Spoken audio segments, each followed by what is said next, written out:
Chapter 20 of the Motor Girls on a Tour. This recording is in the public domain. The Motor Girls on a Tour by Margaret Penrose. Chapter 20 At the Mahogany Shop. It was Duncan Bennet who suggested the auto meet. The town of Breakwater had never gone beyond the annual dog show, and this progressive young man confided to his cousin Daisy that on a certain day next week he expected several of his friends from out of town, who were sure to come in autos, and why not tell them to slick up their machines, and you girls could do the same. Then, oh, then, he exclaimed, we could run a real up-to-date auto meet. I can round up 15 machines at least. And the girls, why, the fame of the Motor Girls will then be assured. You will actually have to appoint a press agent. The cousins were strolling through the splendid gardens of Bennet Blade, as Duncan called the long, narrow strip of family property that, for years, had been famous for its splendid gardens, not flower beds, but patches of things to eat. "I think it would be perfectly splendid," declared Daisy, her eyes full of admiration for her good-looking cousin. "And I know the girls will like it." That settled it. Duncan Bennet went straight to his room, scribbled off a number of notes, threw himself astride his horse Mercury, called Ivy for short, and was on his way to the post office before Daisy had time to stop the exclamation gaps in the girls' faces with the correct answers to their varied questions. Some days lay between the proposition and the fete, and this time was to be spent on the road, as the girls had yet some miles to cover before they would turn back toward Chelton. There was a visit to be made at a ruins in Clayton. This was an underlined note of Ray's on the itinerary. Then Maud wanted so much to see a real watering place in full swing. This was put down at Ebb and Flow, and would take at least an entire afternoon. Tilly had a craze for antiques, and there was a noted shop only 20 miles from Breakwater. So when Cora facetiously suggested that the party start out from a given point, go their separate ways and get back to Chelton for the auto meet, the girls realized that they would have to boil down their plans to fit the time allotted for the tour. The trip to Clayton ruins occupied a whole day.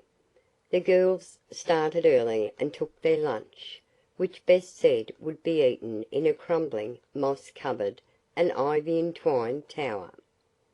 The ruins fully came up to expectations, and the girls, leaving their machines at the roadside, began their explorations. "Isn't it just perfect?" exclaimed Ray. "I wish I had my sketch-book along." "She wants to outdo Washington Irving," called Cora, poising on a tottering stone. "Look out!" suddenly called Bess. "That stone, Cora!"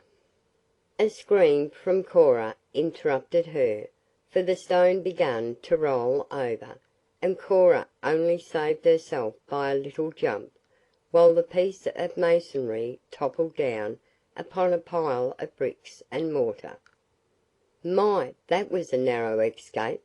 gasped Maud. "You might have sprained your ankle." "Which would have been all the more romantic," added Cora, smiling faintly. "It would have been material for Ray's sketch-book." "Never, Cora!" cried Ray. "But come on, let's go to some less dangerous part of this ruin. You know they say this was once a church, but was made into a sort of castle by an eccentric individual, who did dark and bloody deeds, and whose spirit now haunts the place," interrupted Maud. "Oh, don't!" begged Ray. "It's not quite as bad as that, but I heard some one say that on certain dark nights that. "Stop it!" commanded Cora. "My nerves are all right, but I'm still shaky from that stone. Let's see if " "Oh!" cried Bess suddenly. "There's something there, girls," and with dramatic gesture she pointed to a pile of leaves in one corner. "Something moved there. I'm sure of it." They looked and all started as the leaves actually did move. "Come on!" cried Ray. They gathered up their skirts and were hurrying from the old room into which they had penetrated, when the leaves rustled still more, and from them came a tiny snake. There was a chorus of screams and Cora found herself alone in the ruined chamber. She was pale but resolute as she followed her companions sedately. "Weren't you awfully frightened?" asked Ray as Cora joined them. "No, indeed," she answered. "I prefer a live and seeable snake to some haunting, unseeable rumor that only appears on dark nights. But let's get out into the sunlight and admire the ruins from a better perspective. Besides, it's getting near lunch time." It was more reassuring out of doors, they all admitted, and after admiring the picturesque remains of what might have been either a church or fort as far as appearances now went, they got the hampers from the cars and feasted. Then, sitting in the shade, they discussed many things, until lengthening shadows warned them that it was time to go. "Now for a jolly day tomorrow," remarked Maud as they neared their stopping place that night. "If only we have good weather." She had her desire. Never was weather more perfect, never were better country roads discovered, and never could there have been a more jolly party of girls. Maud was enchanted with ebb and flow. She declared the watering place was a perfect fairyland, but some of her companions hinted that it was the style of the gowns that attracted her. Still they spent the best part of a day there, enjoying the bathing and coming back in the cool of the evening much refreshed. "Now, Bess, it's your choice for our destination tomorrow," announced Cora at a little luncheon just before retiring time. "But please don't choose ruins or a watering place." "The woods for mine," announced Bess. "I heard of a lovely grove about 25 miles from here." "25 miles to find an ordinary grove," said Maud. "Oh, but it's not an ordinary one," declared Bess. "It is quite extraordinary." A delightful fancy dress ball was given that evening at the girls' club, where our friends stopped, and this made a pleasant break in the tour and a welcome relief from spark plugs, carburetors, and the cranking of motors, much as the girls had come to care for their cars. 2 days more were spent in visiting well-known places of interest, and on one trip Maud and Bess, who managed to slip away from their companions, went through several old farmhouses in search of the table. Once they had hopes that they were on the track, as an elderly woman declared she had just what they were looking for, but it proved to be far from it, though she was anxious to sell it to them. "Oh, dear, I hoped we could find it," said Bess as they came out.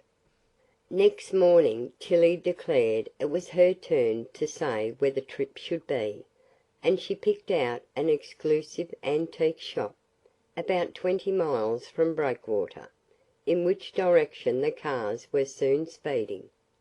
"I'll get a warming pan if there is one in the place," announced Tilly, whose love for the old copper pan with the long and awkward handle was almost a joke with her friends. "Well, I do hope, if you can't get a pan, that you'll not load us up with lead pipe and such stuff," said Cora with a laugh. "I remember very well that last day at school when you came back from Beverly. My, what a sight you were! What did you ever do with the junk?" "Indeed, it was not junk," objected Tilly, "but a lot of the very handsomest glass knobs and brass candlesticks, and my samovar." "You surely did not carry a samovar!" exclaimed Maud. "Indeed I did," replied the little German, "else I should not have gotten it in the morning. I know those antique men. They are like a thermometer, go up and down with simple possibilities."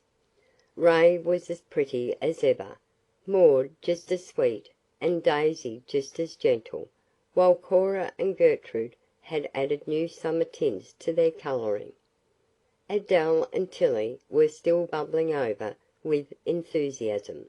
The twins were exceptionally happy, the morning mail having brought good news, so that all were fine and fit when they started on the ride to the antique shop. The day was of that sort that comes in between summer and fall, when one time period borrows from the other with the result of making an absolutely perfect blend. Ray had changed places with Belle Robinson, so that Belle was in the Whirlwind and Ray in the Flyaway, and when the procession was moving it attracted the usual public attention. But the motor girls were now accustomed to being stared at. In fact, they would have missed the attention had they been deprived of it, for it was something to have a run with all girls, and such attractive girls. "What if we should find the table at the antique shop?" suddenly said Belle to Ray. "Somehow I have a feeling—" "Let me right out of your machine, Bess Robinson," joked Ray. "I have had all I want of feelings since we started on this trip.